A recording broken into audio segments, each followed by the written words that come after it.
passe à l'étude théorique. Cette partie est très importante aussi. C'est pour citer des forces qui s'exercent sur la vie lors de son mouvement. Donc la vie est soumise à trois forces. Donc son poids, P, puisqu'on a un fluide, donc il s'agit d'une poussée d'Archimède, donc la force d'Archimède appliquée par le fluide sur la bille.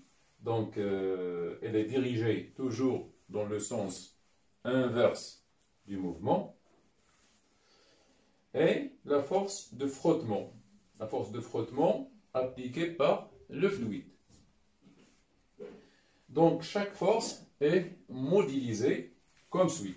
P, le poids, on sait que le poids est égal à M fois G.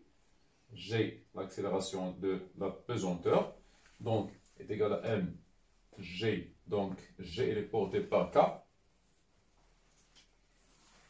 Elle est vers le bas, G toujours vers le bas. FA, c'est la poussée d'Archimède, elle est modélisée par cette relation. Elle est égale à moins la masse volumique du fluide fois le volume de la bille, le volume du fluide fois G, et elle est portée par moins K, dans le sens contraire de K. J'insiste que c'est le volume du fluide. Je vais vous expliquer cette relation après. F, c'est la force de frottement qui est modélisée par cette relation qui est égale à moins K fois Vg à la puissance n.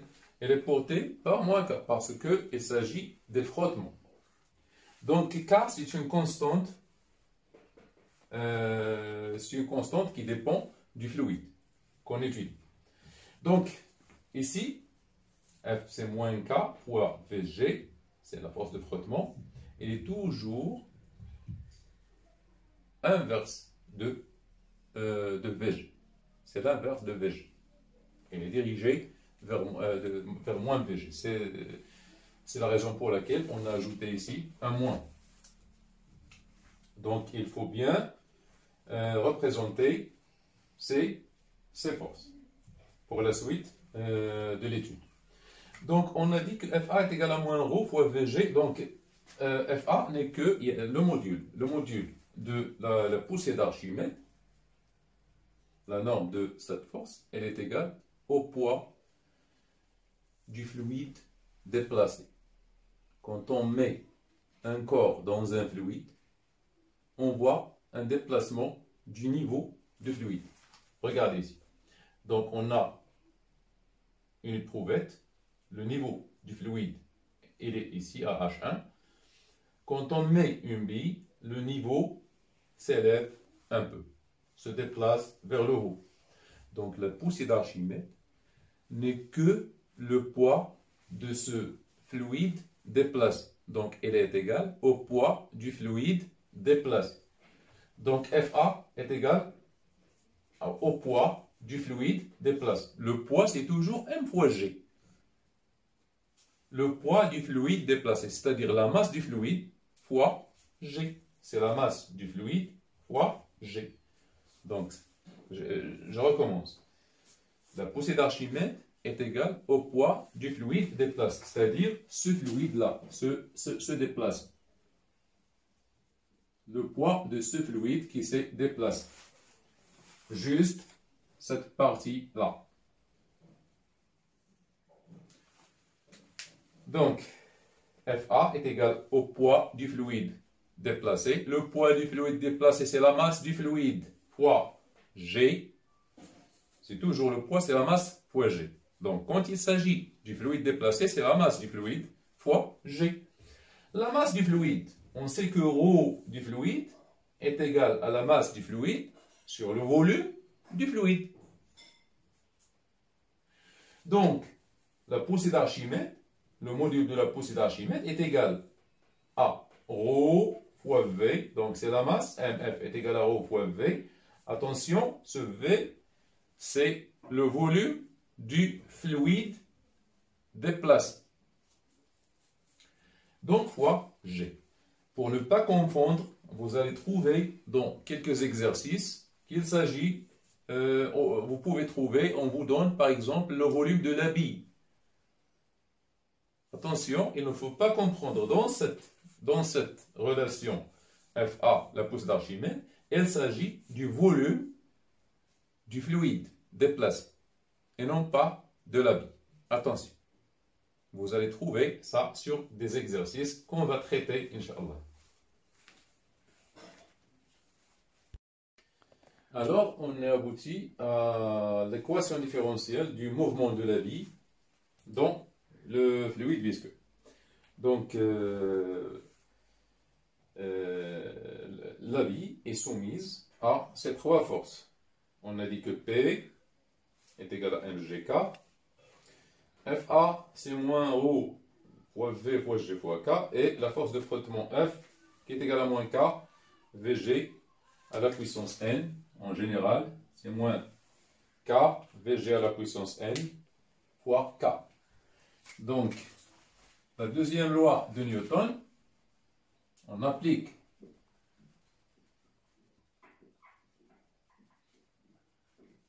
la deuxième loi de Newton.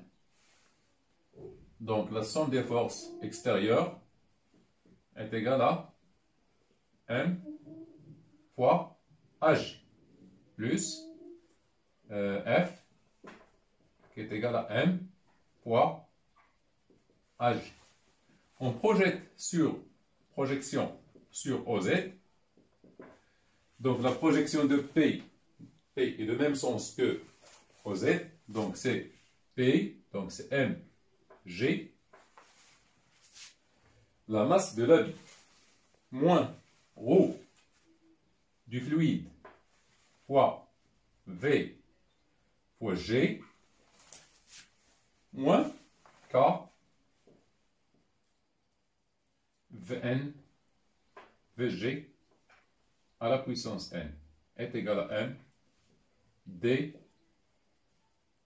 v zg sur dt. Donc, mg moins ρ fois v fois g moins k fois vg à la puissance n. Ouais. Donc, on a Hg, c'est d de Vz sur dt, parce que Az, c'est Hg est égal à Az. On a ni Ax ni Ay. Donc, la seule accélération qu'on a ici, c'est Az, qui est égal à dvz sur dt. Donc, on divise par n. Il nous reste que dvzg sur dt égale à g moins ρ fois ρ du fluide fois f fois v fois g sur m moins k sur m fois v vz. Ici, c'est vzg ou bien vg. Vzg à la puissance n. Je préfère écrire v en minuscule pour désigner la vitesse, pour ne pas la confondre avec le volume du fluide déplacé. Donc vous voyez ici que ce terme est constant. G constante, ρ du fluide, V sont des constantes. Et aussi, K sur M, c'est une constante qu'on peut noter B. Finalement, on aboutit Vzg sur dt est égal à A moins B fois Vzg. Ce V, c'est la même chose que celui-là. C'est la même chose d de VZG pour ne pas confondre avec à la puissance n. Donc, c'est ça l'équation différentielle liée au mouvement de la vie. Alors, on aborde maintenant la méthode d'Euler pour le calcul des vitesses. Donc, on a dvz sur dt est égal à a moins b vz à la puissance n. Donc, pour résoudre cette équation, on fait recours à une approximation pour que les grandeurs soient mesurables. Donc, on passe de dvz vers delta vz et dt vers delta t. Ce delta t s'appelle un pas de calcul. Du coup, la relation, l'équation devient delta vz sur dt approché, c'est-à-dire une solution approchée. Delta vz sur delta t qui est égal à a moins b fois vz à la puissance n. Delta vz n'est que vz à l'instant ti plus 1 moins vz à l'instant ti sur delta t. Donc, vz à l'instant ti plus 1 qui est égal à vz à l'instant ti plus a moins b vz à la puissance n fois delta t. Donc, c'est ça la formule générale. La formule générale, c'est ça. Donc, pour T0, le calcul de A0, ou bien dvz sur dt à l'instant t est égal à 0, c'est l'accélération initiale. On aura besoin dans le calcul de V1. Donc, à partir de l'équation différentielle, on peut calculer A0. On a dit que A0, c'est A. La deuxième étape, c'est le calcul de V1. Donc, on applique cette relation pour t est égal à 0. Donc, V1 est égal à V0. Donc, VTI plus 1, c'est VTI. Donc, VTI plus 1, si TI plus 1 est égal à 1, donc TI est égal à 0. Donc, V1 est égal à V0 plus A moins B V0 fois delta T. V2 est égal à V1 plus A moins B fois V1 fois delta T. Donc, je vais vous donner une méthode qui est très simple en utilisant sauf la calculette. Je vais vous montrer avec la calculette comment calculer ces séries de vitesse et d'une façon très rapide. Donc voilà, vous avez ici devant vous un exemple pour manipuler la méthode d'Euler. On a dit que VI plus 1 est égal à VI plus A moins B fois VI à la puissance n fois delta t. Donc on nous donne ici un tableau sur lequel sont inscrits les dates d'enregistrement et on nous demande de remplir les vitesses. Donc si on utilise cette méthode, donc cette méthode elle est juste, mais si on l'utilise pour calculer toutes ces vitesses, elle est très longue. Donc je vais vous montrer comment utiliser la calculette, une simple calculette non programmable pour remplir ce tableau. Donc d'abord, le pas de calcul ici, vous voyez qu'on passe de 0, 003, 006, 009. Donc c'est un pas delta t égal à 3 10 moins 2. 3 10 moins 2 secondes. C'est clair. Donc on nous donne ici la vitesse initiale, elle est nulle. Donc V0 est égal à 0. Donc comment se servir de la calculette pour calculer autant de vitesses? يعني اللي بغيتو تكالكيليو به غادي تكالكيليو به. دونك تبعوا معايا. Donc on fait un programme. Donc la méthode de l'air, c'est une méthode algorithmique. Donc on allume notre calculette, on fait entrer, on déclare la constante V initiale, V0. V0 est égal à 0. Donc qu'est-ce qu'on fait? 0 et on.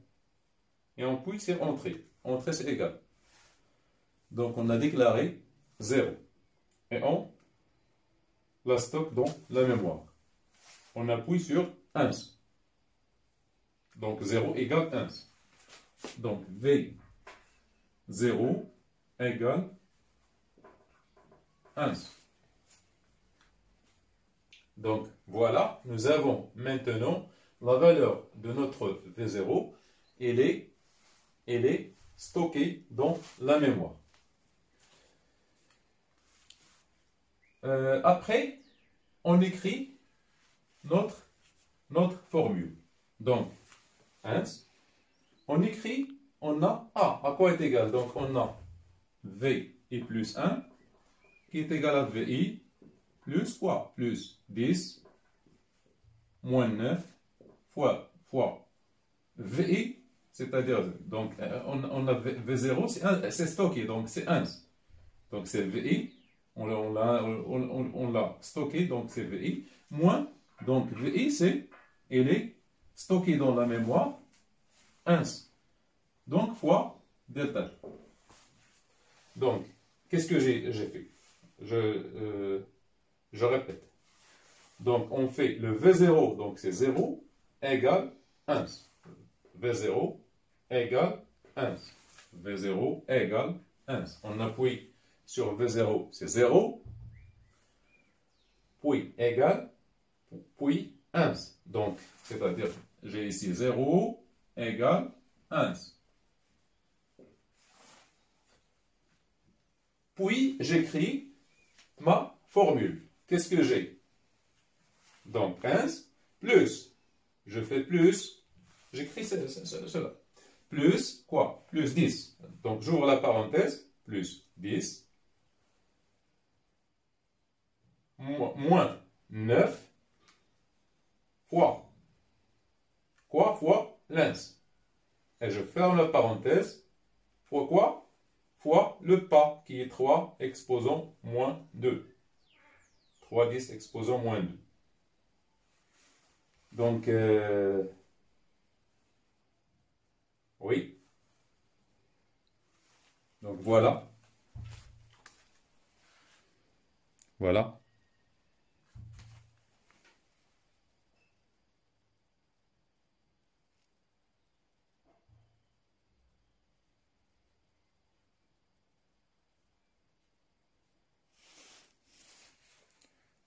Voilà. Voilà, 1 dès le début. 1 plus 10 moins 9 fois 1 fois delta t fois 3, 10 moins 2 qui est delta t. Maintenant, qu'est-ce que je vais faire? Pour calculer V1, on appuie sur égal, tout simplement sur égal. Il nous donne 0,3. Pour calculer V2, sans refaire le calcul, on appuie sur égal. C'est 0,52. Pour calculer V3, on appuie sur égal. C'est 0,68 à peu près. 67,8. Et ainsi de suite. On appuie toujours sur égal et on trouve nos valeurs. Donc c'est 0,60, c'est 0,79, 5, 0,88,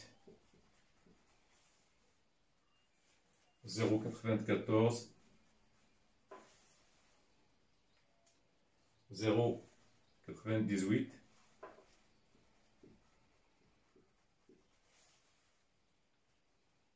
1,02, 1,04, 1,06, 1,07, jusqu'à ce qu'on arrive à V limite. Je peux toutefois appuyer sur égal. J'observe que mon V limite est à peu près 0,11. Donc, V limite à peu près est égal à 0,11 mètres par seconde.